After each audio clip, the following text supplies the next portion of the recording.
Stilton is a creamy and crumbly British blue cheese whose roots date back to the early 1700s.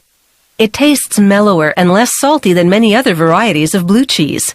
Always produced in an 8-kilogram cylinder format, it has veins of blue mold radiating from the center outward. The production of Stilton is strictly regulated. Only half a dozen dairies in the world, located in 3 specific English counties, are licensed to produce it, and only from locally produced, pasteurized milk. It takes 78 liters of milk to make each 8-kilogram cylinder of Stilton. They begin by pouring milk in a vat. Next, they add starter culture, laboratory-grown natural organisms.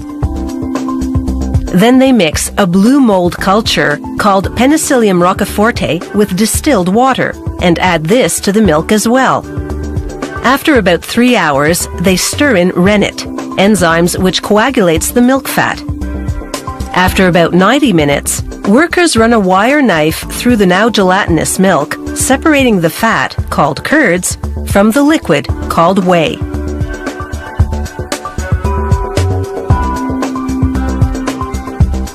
Then overnight, they drain the whey out the bottom of the vat.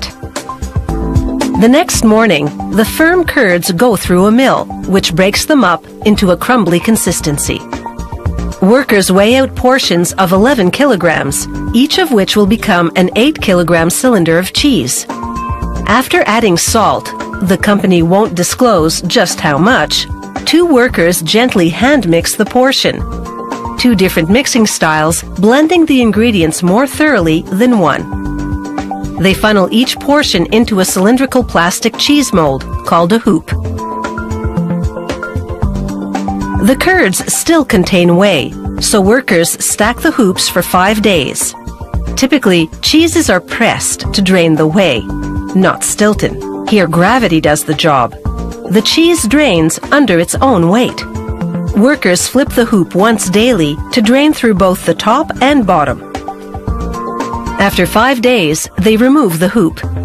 The cheese, now drier, stands on its own, while with a knife, they perform a critical procedure called rubbing up.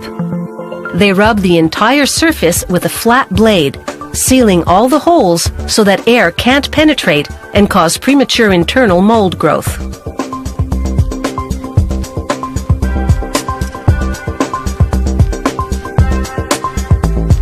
Now the cheese goes onto a stillage, a type of trolley, and begins its journey through the climate-controlled bluing rooms, named for the color of the internal mold growth which occurs there.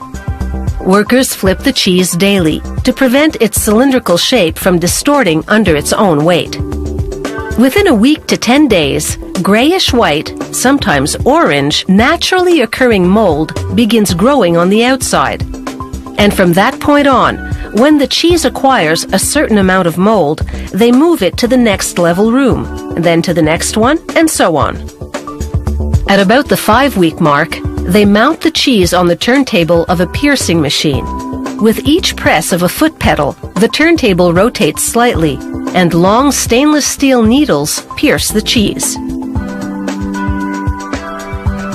These tiny holes permit oxygen to enter and kickstart the Penicillium roqueforti blue mold culture, which the dairy put in the milk earlier on. Before long, blue mold gradually grows from the center of the cheese outward.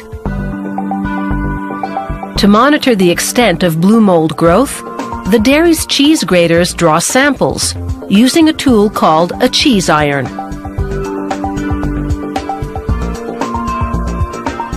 The iron reaches all the way to the core of the cylinder.